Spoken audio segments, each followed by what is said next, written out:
Start. परिच्छेद. महाराष्ट्रातील शेतीच्या बाबतीत आणखी एक महत्त्वाचा जो प्रश्न आहे तो शेतीच्या आधुनिकीकरणाचा आहे. शेतीची जमीन वाढविण्यानेच धान्योत्पादनाचा प्रश्न सुटेल असे म्हणणे बरोबर नाही. आधुनिकीकरणाच्या बाबतीत इतर देशांच्या मानाने आपण फार मागे आहोत हे कबूल केले पाहिजे. आपण आपली फार स्तुती करीत असतो. आमचे राज्य फार पुढारलेले प्रगतीपर आहे असे आपण म्हणत असतो, परंतु आम्हाला कोणतीही फसवणूक करण्याची इच्छा नाही. मागासलेले राज्य असेच महाराष्ट्र राज्याचे वर्णन केले पाहिजे. मुंबई शहर सोडले तर महाराष्ट्रात आहे काय? ओसाड मैदाने, दुष्काळी भाग आणि आम्ही अभिमान बाळगावा असे जुने किल्ले. महाराष्ट्रात नद्या पुष्कळ आहेत, पण त्या छोट्या छोट्या आहेत आणि आमच्या जमिनीची भूक तर मोठी आहे. म्हणून पावसाळ्यात जे पाणी मिळेल ते 4 महिने साठवून ठेवावे आणि पुढच्या 8 महिन्यात ते वापरावे असा महाराष्ट्राचा गरिबीचा संसार आहे. म्हणून महाराष्ट्रात पाटबंधाऱ्यांच्या सोयी उपलब्ध करून देणे फार महत्त्वाचे आहे. परंतु त्यातही इथे धरण करू नका, तिथे धरण करू नका अशा प्रकारचे अडथळे निर्माण करण्यात येत असल्याचे दिसून येते. मला एवढेच सांगावयाचे आहे की शेतीच्या उत्पादनाकरिता जास्तीत जास्त आधुनिक साहित्य उपलब्ध करून देणे हा आजचा महत्त्वाचा प्रश्न आहे. म्हणून ज्या योगे लोकांचे मन विचलित होईल, लोकांच्या मनात संशय निर्माण होईल अशा गोष्टी आपण सोडून दिल्या पाहिजेत. अशा प्रकारच्या कोणत्याही घोषणा करणे चुकीचे होईल असे मला नम्रपणे सुचवावयाचे आहे. परिच्छेद. आपली भरभराट ही शेतीवरच अवलंबून आहे. त्याच्याही पुढे जाऊन मी असे म्हणेन की आपले औद्योगिकीकरणही आपल्या शेतीच्या भरभराटीवर अवलंबून आहे.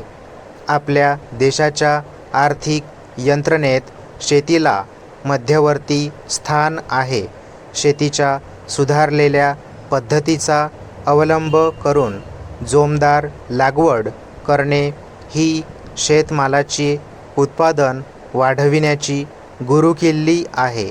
आपल्या शेतकऱ्यांची सध्याची जी आर्थिक परिस्थिती आहे ती लक्षात घेता आपल्या शेतकऱ्यांना एकत्र काम करूनच स्वतःसाठी अधिक धान्योत्पादन करणे सोपे जाईल.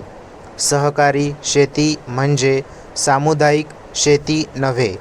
शेतकऱ्यांना आंधळेपणाने मोठा धोका पत्करावा लागणार आहे असेही त्यात काही नाही. सेवा सहकारी सोसायट्या स्थापून याबाबतची सुरुवात करावयाची आहे आणि त्यांचे काम सुरू झाले म्हणजे जमीन मालकांची संयुक्त मालकी असलेली व त्यांच्या संयुक्त व्यवस्थेखाली काम करणारी स्वयंस्फूर्त सहकारी शेती संस्था स्थापन करण्यास आवश्यक ती भूमिका तयार होईल. परिच्छेद. शेतीच्या संदर्भात आणखी एका प्रश्नाचा मी उल्लेख करू इच्छितो, तो म्हणजे कृषी उद्योगांचा प्रश्न होय. शेतीच्या धंद्याला महाराष्ट्रात आम्हाला उद्योगांची जोड द्यावयाची आहे. आम्हाला कृषी उद्योग निर्माण करावयाचे आहेत.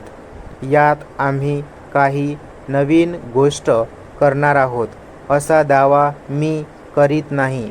तसा आमचा आग्रहही नाही, कारण हे शब्द माझे नाहीत. जे शब्द राजकीय आणि आर्थिक संदर्भात वापरले जातात तेच मी वापरले आहेत. पण त्यांना मी आता आमच्या कारभारामध्ये निश्चित अर्थ देऊ इच्छितो. यासंबंधी मी माझे विचार मांडण्याचा प्रयत्न करीत आहे. या कृषी उद्योग शब्दाचा आशय काळाच्या ओघाबरोबर वाढत जाईल, बदलतही जाईल.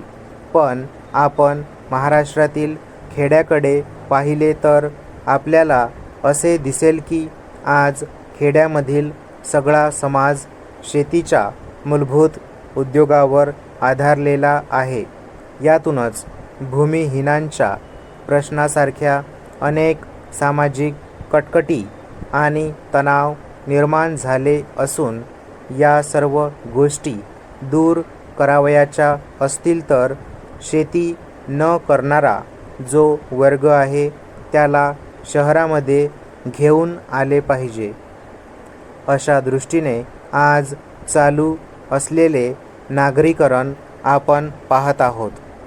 परिच्छेद परंतु खेड्यामध्ये निव्वळ शेतीवर आधारलेला जो समाज आहे त्याच्यासाठी कृषी उद्योग काढण्याचा प्रयत्न झाला तर खेडे हे खेडे राहणार नाही.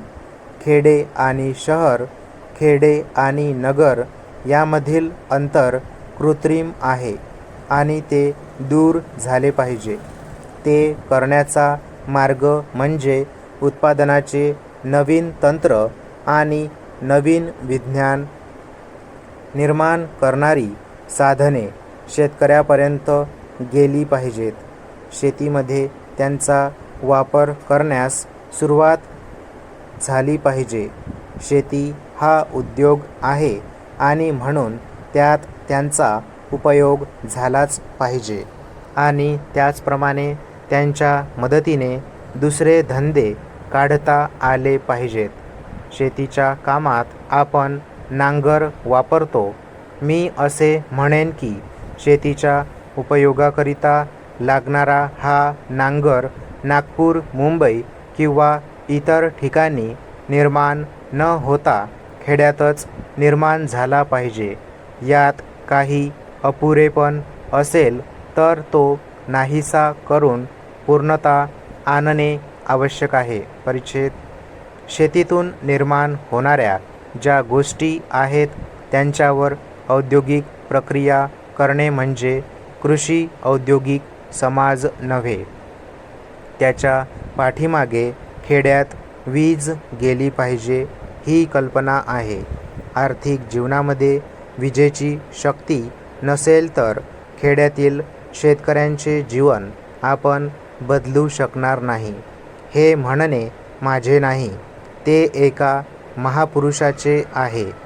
लेनिनने हे चित्र सुरुवातीलाच जगापुढे ठेवले होते.